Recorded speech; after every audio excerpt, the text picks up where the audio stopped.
Meron akong explain sa inyo kung paano ba kikita dito sa mini rice mill machine natin, no? Bali nung una, medyo mataas yung ginawa kong explanation dito. Ginawa kong 45 pesos per kilo ang bigas. So sabi ng iba, medyo mataas. Medyo mataas pa yan. Baka kaya malaki ang computation mo. So gawin na lang natin ganito para lahat ng kapitbahay mo ay sa'yo na magpunta at sa'yo bumili ng bigas. Siyempre, gagawin natin mas mura, di ba? So, yung 45, ibaba natin yan ng todo. Ito, explain ko sa inyo. So, paano kikita sa new all-in-one mini rice mill machine with grinder? Halimbawa na lang na mayroon kang 200 kilo na palay. Wala kang palayan, pero bibilin mo to, yung 200 kilo na palay. So, machine lang ang puhunan mo. At saka, syempre, yung palay na 200 kilos to start, no? So, kung bibili ka ng 200 kilo na palay sa 18 pesos per kilo, ito ang gagastusin mo. Pagbili ng dried palay, 200 kilo, multiply mo sa 18 pesos, ay 3,600 pesos. Syempre, gagamit ka ng kuryente, nilagay na lang natin sa 1 hour, no, na 25 pesos itong 2.2 kilowatts motor. So actually, yung 200 kilo na palay na yan, ay gagawin mo yan sa less than 1 hour. Sinagad na lang natin sa 1 hour. Okay? Ganito yan. Magiging total gastos mo ay 3,625 pesos. So, namuhunan ka ng palay at syempre sa kuryente sa 1 hour na gamit. O, tingnan naman natin ngayon dito. Ang average recovery ng rice mill namin ay 67%. So, ibig sabihin, yung 200 kilo na palay ay magproduce ng 134 kilo na bigas. So, kaya ko sinabing wala pang 1 hour to kasi kaya ng machine mag-produce ng 150 kilo bigas sa isang oras. So, mahigit pa. Pero, ginawa na lang natin 1 hour. So, 1 hour, 150 at least kg yan. Pero, dito, 134 lang, no? Sa 200 kg. So, tuloy natin. Ang aming rice mill po ay may kakayahang magpino ng darak at ipa. So, pwede mo ipakain sa mga alagang hayop. Sa 200 kilo na palay ay makakagawa ka ng 58 kilo na darak. So, wala kang itatapon o masasayang, no? Magagamit mo pa pang pakain ng hayop. So, ito ang mga kikitain natin, Sa bigas, imbes na 45 per kilo nung una, medyo mataas, gawin na lang natin 30 per kilo na lang para lahat sa'yo na magbilihan, no? Malapit na sa 20 pesos. Konti na lang. Anyway, so 134 multiply natin sa 30 pesos ay lalabas yan 4,020 sa bigas, no?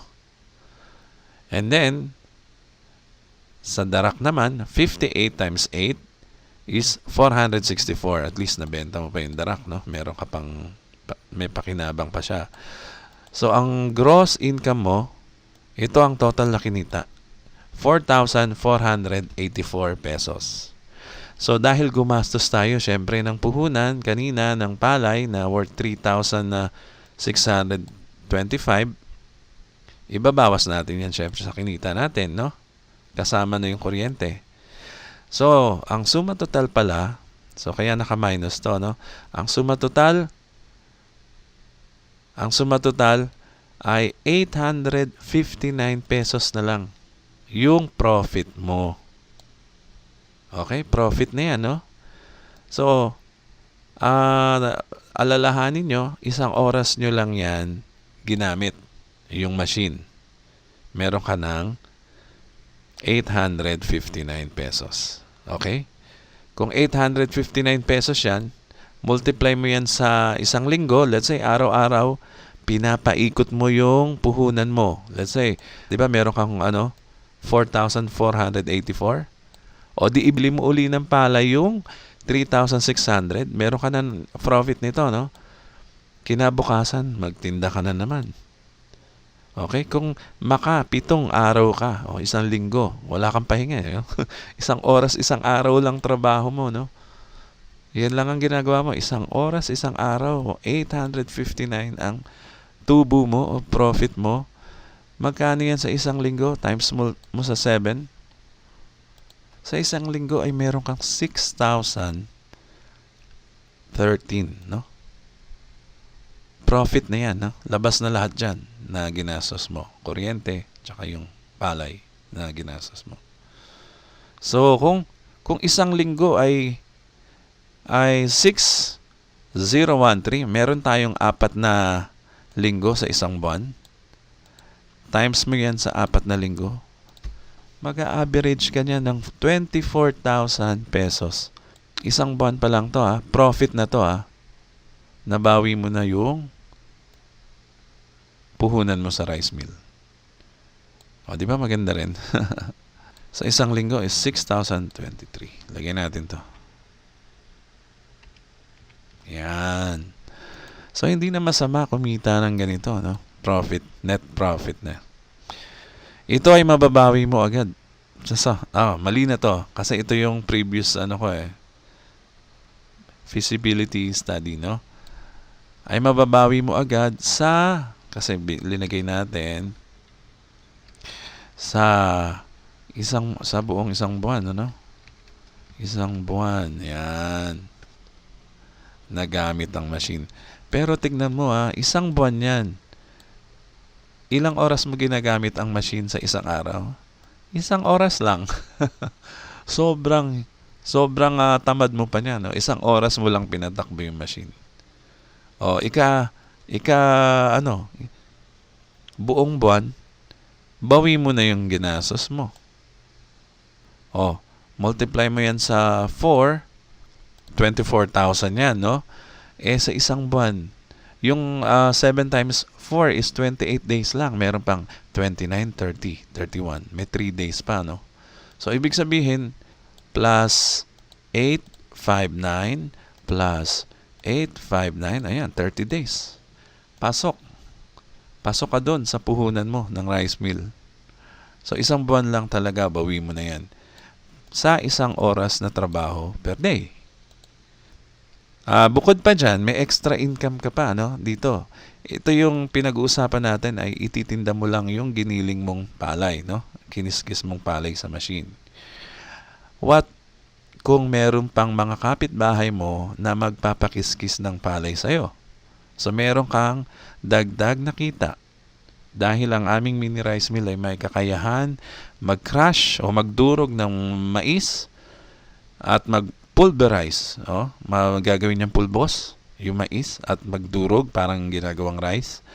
At mga coffee, turmeric, oyster shell, chili, adlay, mga beans, no?